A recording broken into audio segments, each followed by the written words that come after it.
In Chapter 2 of Ethics of Our Fathers, it states in the very first Mishnah, Rebbe Omer, Rebbe says, Ezehi derech yishara. What is the proper path? Sheyavar loy ha'adam, that man should choose for himself. So the Rebbe goes on to say, Kol shehi teferes lo yiseha, v'seferes lo min ha'adam. What does Rebbe say? Whatever is a credit to himself, or is beautiful to himself, and is beautiful, and earns him the esteem of his fellow man, that is the path that one shall choose. So there are numerous questions here in the Mishnah. Number one is, Rebbe was the redactor of the Mishnah. He was the one in the 2nd century of the Common Era, put together the Mishnah. He was called Rabbi Yehuda Hanasi, Rabbi Judah the Prince. Yet in this Mishnah, he is simply called by the name of Rebbe. Why is he called by the name of Rebbe? Rebbe means simply teacher. Number two is, what kind of a question is, what is the proper path that a man should choose? One should choose the path of God. We know that in the book of Hosea, in chapter 14, verse number 1, it says there, Ki yesharim darchei Hashem, which means that the ways of God are straight. And furthermore, it says, Pekudei Hashem yesharim, the laws of God are straight. And therefore, that is the straight path that man should choose for himself, which is the path of God, the path of Torah and mitzvahs. And for Noachai, the 7 laws of Noah, based on the commentaries, there are actually 31 laws for Noachites. And for a Israelite, the Taryag 613 mitzvahs of the Torah.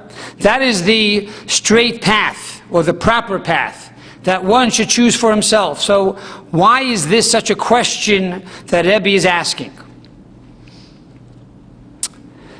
Furthermore, we know that the Ethics of Our Fathers is also known as the Mili de Chasadusa, the path of the pious. Who is pious? Who is a chassid? One that goes beyond the letter of the law. So what is the message here of going beyond the letter of the law? Going beyond the letter of the law means one already has mastered all the laws of the Noachites, or one has mastered already all the 613 mitzvahs of the Torah, and now he's going beyond that letter of the law. How does the Rebbe tell us how one should go beyond the letter of the law? To understand this on the pshat and remez drush soid, on the simple, on the hint, on the level of homiletics and esoteric, and the level of chassidus. On the simple level of Torah, the level of pshat, Rabbi Avadia Bar Tanura explains that Rabbi Yehuda Hanasi is simply teaching us that a person should take the derech hamtzoi, which is the central or the middle path. And by taking the middle path in life, that is the way that you will be beloved by oneself and also beloved by your fellow man. What does that mean? He gives an example. That if a person is very cheap and doesn't spend any money, this might be good lo'isat for the person who is living the life, because he's saving and accumulating a lot of money. But his friends won't like him because he's cheap. On the other hand, you have one that splurges and squanders all his money, and all his friends love him. He's the life of the party, but yet at the end of the day, he's going to be poor. He won't have a nickel in his pocket. So says Rebbe, you should always live a life of an equilibrium, of balance. And that is, make sure that you have enough for yourself, and also to give to your friends. And he says the same is true with every aspect and every attribute of Torah. In other words, when it comes to the study of Torah, if one studies all day Torah, then is good for the one performing the mitzvah. He becomes very smart and very learned and connected with God. It's a beautiful thing. But yet, your friends will not appreciate you. On the other hand, if you teach all day Torah and you inspire your friends all day, then they will like you and they will love you. But you yourself will not earn additional Torah knowledge and acquire greater heights in the knowledge of Torah. And therefore you should balance, take the central path, think about oneself and also think about others. That is the Peshat, that is the simple interpretation of this Mishnah. On the level of Remez, on the level of hint, and we explained that hint means for the world to come, alluding to the Messianic era. How do we understand this Mishnah? And in truth, that the connection is very simple here. For the Gemara, in the Tractate of Sanhedrin, page 98, side B, says the following: if Mashiach is amongst the living, who is the Mashiach?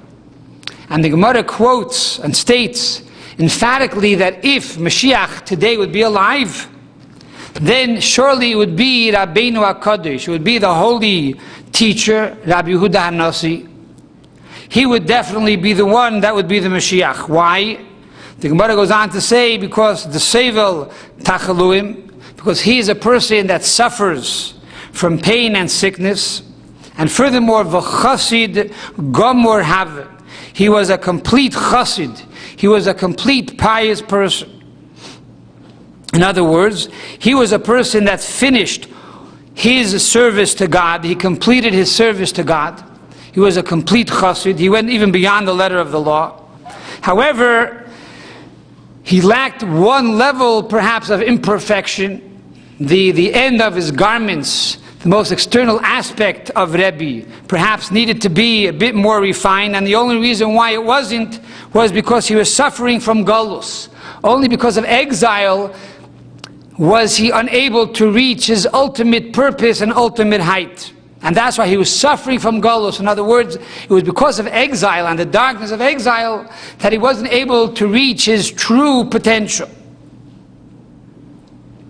So Rebbe Omer, Rebbe, who is Mashiach, the potential Mashiach, says,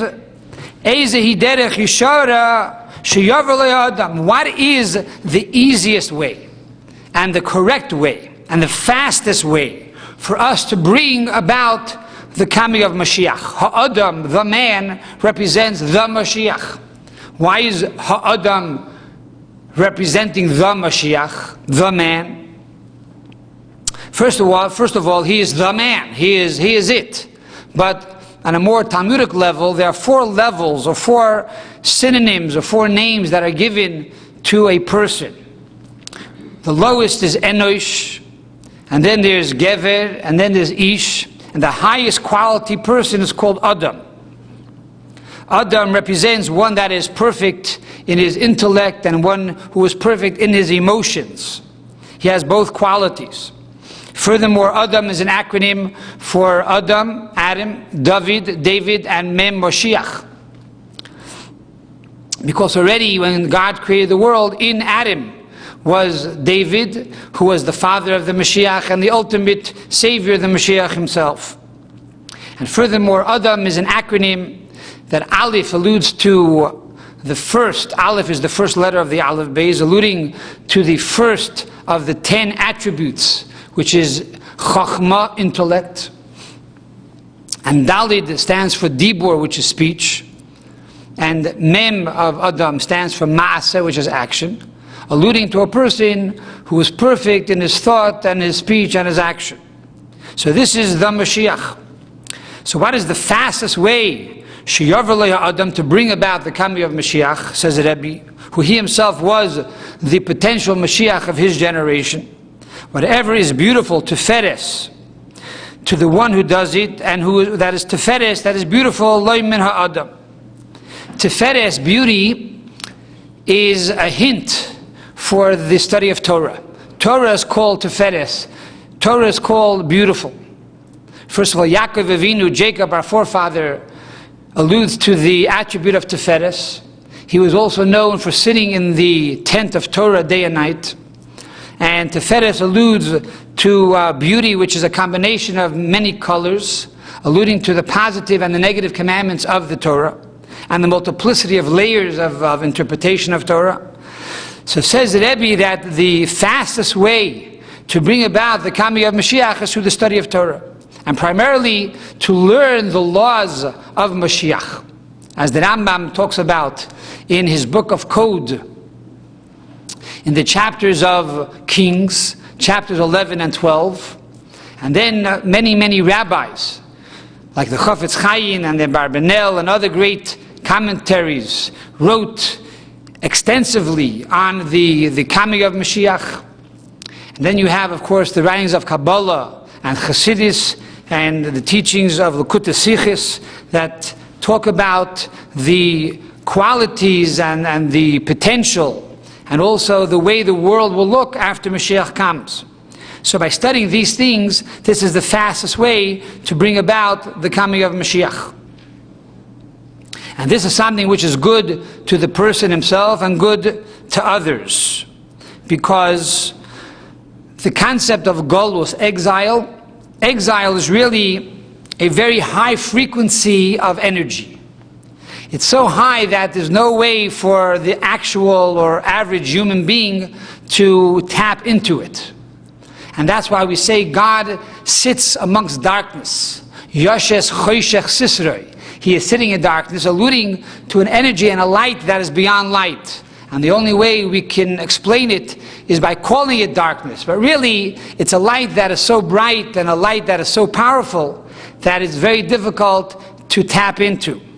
So therefore, the way of tapping into this infinite light and this chaotic light, which is a very powerful light, which is really the light of Golus that needs to be transformed, is through Torah. Because Torah, on one hand, connects with God, which is beyond time and space. On the other hand, Torah is also known to be Torah is considered to be food in my stomach. In other words, Torah is something which can be eternalized and internalized, because Torah is intellectual. So by studying Torah, we have the ability to tap into light and energy that on one hand is beyond time and space. On the other hand, we have the ability to bring it into a place that is logical and finite, which is really the objective of exile and the goal of exile, to transform these unlimited energies and to bring it into a place that is finite, a place where one can tap into it and one can truly enjoy. And this is also the quality of Mashiach, that he will be both a king, and Mashiach will also be a teacher. A king alludes to a commandment. A king commands. A commandment means it's beyond your intellect. If you like it or not, you have to do it. The concept of being a teacher means he explains it to you. You understand why it's the right thing to do. So therefore, by learning Torah, we have the ability to internalize this quality of Mashiach, who will be both a king, alluding to the lights which are chaotic, and also a teacher, alluding to the ability to internalize this teaching. And that's why Rebbe is the one that says it, because Rebbe was the potential Mashiach of his generation. This is the remez, this is the hint. What is the drush? What's the homiletics? So we asked earlier that there's a pasuk, a verse in Hosea, chapter 14, that says, Ki yesharim darchei Hashem, which means that the ways of God are straight. So what is the straight way that man should choose? Technically, is to follow the ways of God. So why is there a question over here? So on the way of homiletics, the way we learn this verse or this statement in Ethics of Our Fathers is as follows. And that is the Rebbe Omer. Rebbe says, Eizei hi derech yishara. What is the proper path that man should choose? Sheyaver le'adam. And the answer is that man should choose. In other words, it's not a question, but rather a question and an answer together. What is the path? The answer is, the path is that man should choose. In other words, there are two ways to follow the laws of Torah. One is that we are coerced. We accept the yoke of God unconditionally. We don't kill, we don't steal, we give charity, we keep the Shabbos holy. Why do we do all of these things? Not that we want to, not that we like to, but we know that this is God's commandment, and God wants us to do it, so we do it. But really, so to speak, we're forced into it. And then you have a second path, and that is sheyavar le'adam. The man should choose. That we, man, with our finite knowledge, use our own intellect, and we come to the conclusion that living a just life is the best approach, a best path that one can take. Because we realize that if we live a just life and we are charitable, and then we are kind to others, people will be kind to us. And we realize if we don't steal from others and we don't hurt other people's feelings, people will not steal from us and hurt our feelings. And if we keep the Shabbos and we rest one day a week, then we'll have more energy and strength to work on Sunday. And if we study Torah, God's knowledge, our minds become elevated, and we're not so animalistic. So it's not that we must do it because we are forced into it. That is the first level. The first level is we have to accept God unconditionally. But what is the path, or the straight path? Says Rebbe, who is a teacher, he says, sheyavar le'adam, a person should come to the realization that this is the correct way, and that is the way we should live our life. And therefore says the Rebbe that Rebbe's teaching is in chapter 2, not chapter 1. Chapter 1 starts off, Moshe kibel Torah Sinai. Moshe, he received the Torah from Sinai. He's a recipient. In other words, he accepted upon him the law of God. That's chapter 1. That's the first step. The first step is man must accept God's law unconditionally. We have to know there's an eye that sees, there's an ear that hears, and therefore if we do good things, God's going to reward us. If we, God forbid, sin, He's going to punish us. It's a very simple thing. We don't have to like it. But then we get to chapter 2. We grow and we become more mature, and we understand more and more. And we realize that what is the straight path? The straight path is sheyavar le'adam. And that is that this is the right thing to do. We don't need a policeman to watch over us. We don't need our mommies to tell us it's right or wrong. We don't need a teacher to give us reward or punish us for behaving or misbehaving. A person alone, outside of a classroom and away from his guidance or the watchful eye of his mother or his father, knows that sheyavar le'adam, that this is the right thing. If I live this lifestyle, I will be happy. I will feel more fulfilled. So this is the interpretation according to the Drush, according to the homiletics on this Mishnah. So now we have to understand what is the soid, what is the esoteric level. Who says the Mishnah? Rebbe. We don't call him Rabbi Yehuda the Nasi, or our holy rabbi, like he's called in many other places. But we simply state here, Rebbe, simply teacher. We know that every letter in the Hebrew alphabet has a gematria, has a numerical computation. So what is the numerical computation of Rebbe? Rebbe is Reish Beis Yud. Reish is 200, Beis is 2, and Yud is 10. That's 212. 212 is boiling point. The water begins to boil when it reaches 212 degrees. The job of a Rebbe, the job of every good teacher, is to bring his student to a boiling point, is to bring his student to have passion. Passion for life, passion for knowledge, passion to change the world. Furthermore, 212 is also the gematria of Yaakov and Yehuda. Yaakov, according to Kabbalah, represents the world of Atzilus, the world of emanation. And Yehuda, who was the king of all the tribes, alludes to the three lower worlds of Bia, Bria, Yitzira, and Asiyah. So Yaakov and Yehuda come together. For Yaakov represents the study of Torah, and Yehuda represents action. For Yehuda was sent into Egypt to build a yeshiva.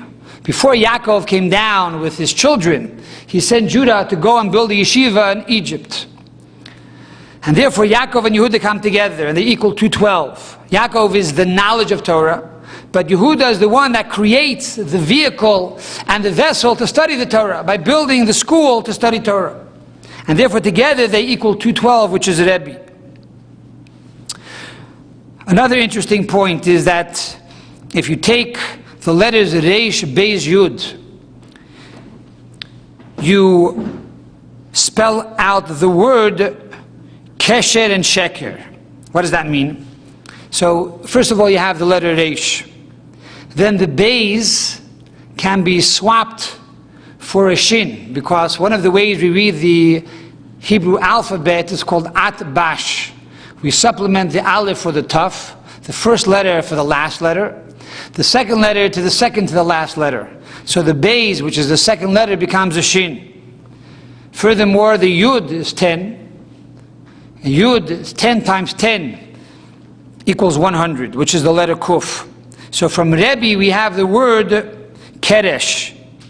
Keresh are the pillars in the Holy Temple, which connect God to this world. Furthermore, the same letters of Keresh, which is pillars, are the same letters as Sheker, falsehood. A Rebbe, a teacher, his job is to teach his disciple to discern between falsehood and the Keresh, the pillars that connect God and the world, God and humanity. Furthermore, Yaakov is the attribute of emes, of truth. And Yehuda, which is the quality of kingship, alludes to Amunah, faith. Yehuda means hod, to acknowledge, which is faith. The first level that a person comes to is Emunah. Emunah is, I acknowledge there's a God. It makes sense that there's a God, but I can't put my finger on it. I can't prove it. That's Emunah. That's step number one. That's chapter 1. Chapter 2, the next level is emes. God is truth. I know that there is a God. I can prove it. So Yehuda is the first step, which is the concept of emunah, the concept of faith. And then we reach a higher level that we have proof intellectually of emes that God is true. So together Yehuda and Yaakov equal Rebbe. And the job of a Rebbe, the job of a teacher, is to bring about faith within the student and to reveal the faith in the student and to teach the student to also know the ultimate truth. So this is the soid. This is the concept of the esoteric level of Torah of Rebbe Yomer. What does Chassidus say?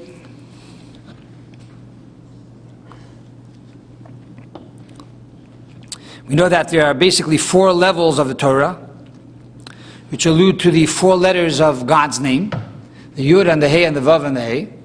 And then there's the point, or the crown, or the thorn of the top of the letter Yud, alluding to a 5th level, which is the crown of Torah. And this is the level of Chassidus. What does Chassidus say? What is Rebbe telling us here? We're going to understand this on 2 or 3 levels. Rebbe says like this: Eizehi derech yishara. What is the straight path? Sheyavar lo ha'adam, that man should choose.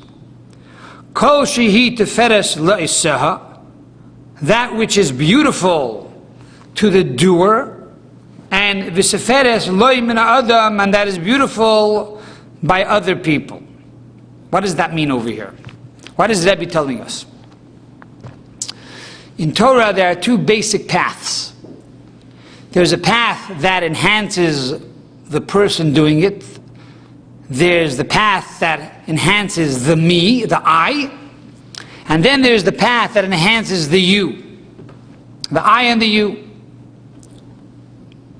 The path that enhances the I is primarily the study of Torah. The knowledge of Torah is for me. The more I know, the more I am enriched. The more I know, the more I understand. The more I know, the more I feel connected with God. It's about me. It's my self-enrichment. And then there is the beauty of others, to do for others, and that is charity. That is random acts of kindness.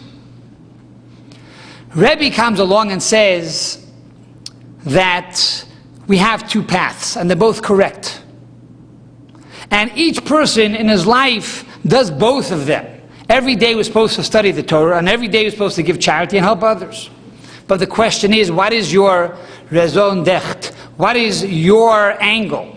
What is your main passion in life? Is it for yourself or is it for others? And as long as we do both of these things, we're okay. We're fulfilling the Torah.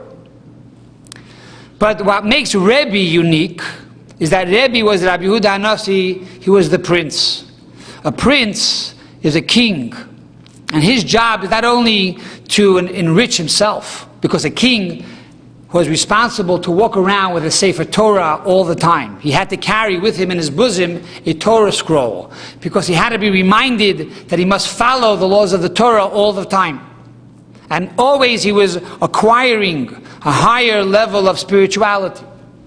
But at the same time, a Nasi had to be equally concerned about the needs of his people, of every single human being, not only those on the level of Adam, the highest level, but even those on the level of Enosh, those that were weak and meek in their service to God, even the troublemakers, even those that were imperfect. He needed to be concerned about those people as well.